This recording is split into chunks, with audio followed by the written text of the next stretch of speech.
It's 1995, and I'm just freshly in the Northwest from Chicago. I've moved out here from Chicago, where a lot of people look like me. And I moved to Portland, Oregon, where very few people look like me. I'd taken a job at the Oregonian, working for the arts and entertainment section. And I thought coming out here, having been a DJ in college and studied film and media, that I would immediately begin writing reviews and honing my critic's voice.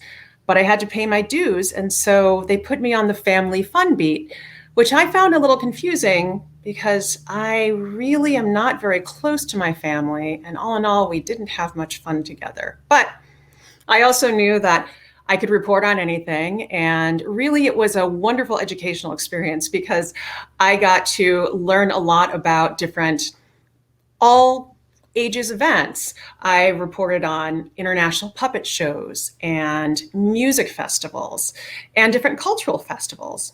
And that brings us to one week that I reported on the Scottish Games. It was occurring outside of Portland. I don't remember which suburb, but I do remember reporting on it, specifically calling the person who was in charge of them and just finding out about just the details of it.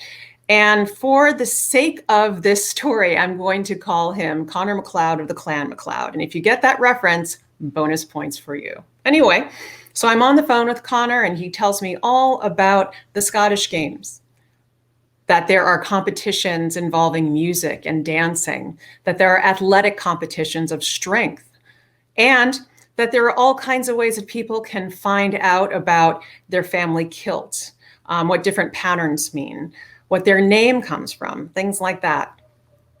It's a great story. So I write down on the details, and at the end, I do my usual spiel as a reporter, which is saying, thank you very much. And if I have any additional questions, I hope it's okay if I call you. And I thought that was that. But right before we can get off the phone, Connor says, wait just a moment, young lady. Wait. I really think you should come. I really think you should come to the Scottish Games. It's really important to me that young people know about their culture.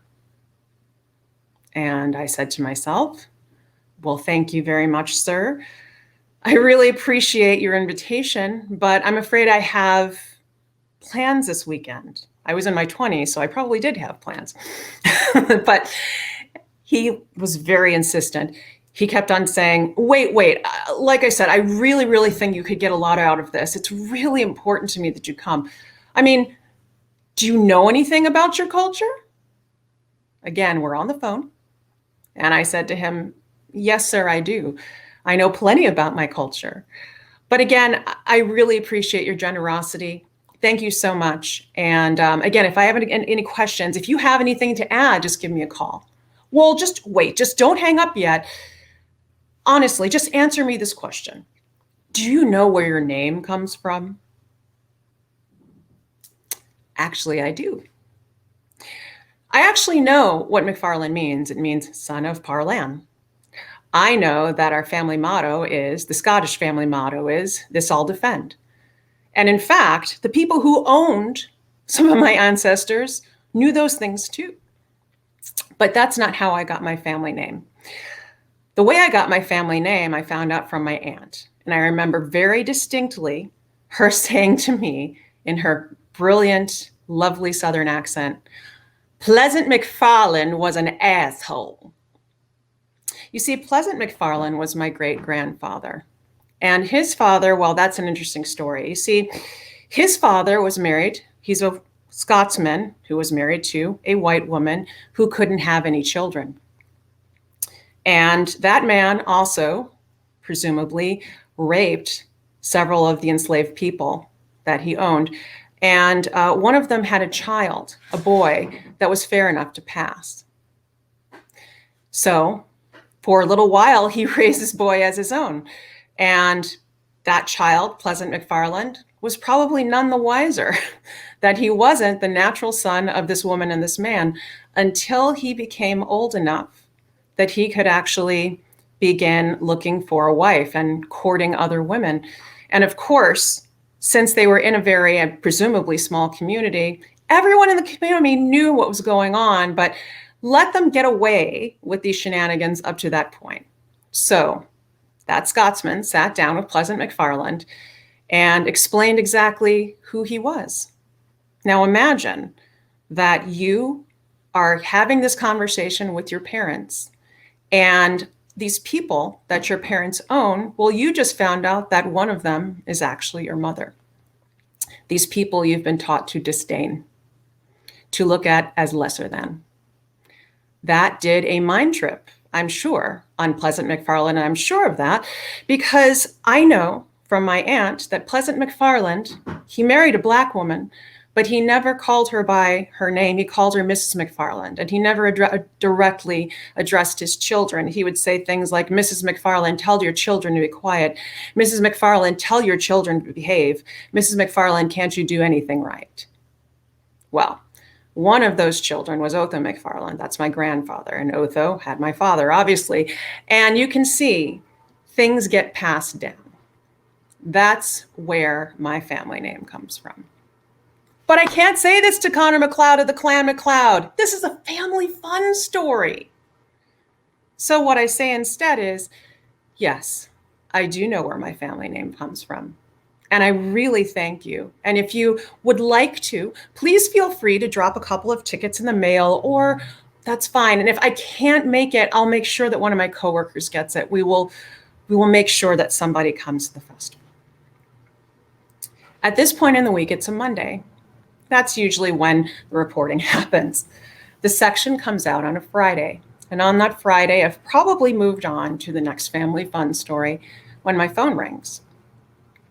It's the lady who's the administrator downstairs at the door. And she says, Melanie, you have someone here to see you. And so I said, I don't know who that would be because I don't have an appointment today. I was just puzzled. And she said, it's a Mr. McLeod of the Clan McLeod. He's here to see you. He says he has a couple of tickets for you. And I'm thinking to myself, oh, dear Lord. So I said, can you just ask him to just drop them off and thank him for me? And so she paused and she goes, no, he really wants to meet you. You should just come downstairs. So I hang up the phone and I think to myself, oh my goodness, I'm going to have to go down and see this man. And then I realize, oh, wait, this man's going to see me. So I get up, straighten myself up. I walk to the bank of elevators. And it gets even better from there because on my way to the elevators, I come across my friend Nancy. Nancy is a tall, very fair-skinned white woman with curly red hair. And so I say, Nancy, what are you doing right now? And she goes, nothing really. I'm just going back to my desk. And I said, why don't you join me for a minute? Where are we going? Just down in the lobby. Or what? Just nothing. Just come on with me. Okay. So Nancy gets in the elevator with me, and she's still very puzzled. And she's looking like, what's going on? And inside, I'm running down this elevator, and inside I'm thinking, the elevator doors open. I go to the turnstiles. I go out to the lobby.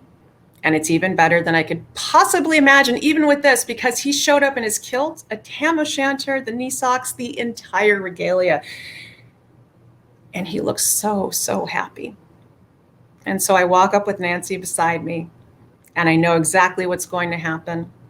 And Connor McLeod of the Clan McLeod turns to Nancy and says, Melanie, oh, it's so good to meet you. I'm so, so glad. Listen, I wanted to give you these tickets in person. You're going to have a great time. There are so many things that you can do, and he's just going through all the things you can do at the Scottish Games. And the entire time while he's talking, Nancy just has this look on her face like, and he keeps talking, he looks a little confused. And then he pauses, and Nancy just goes,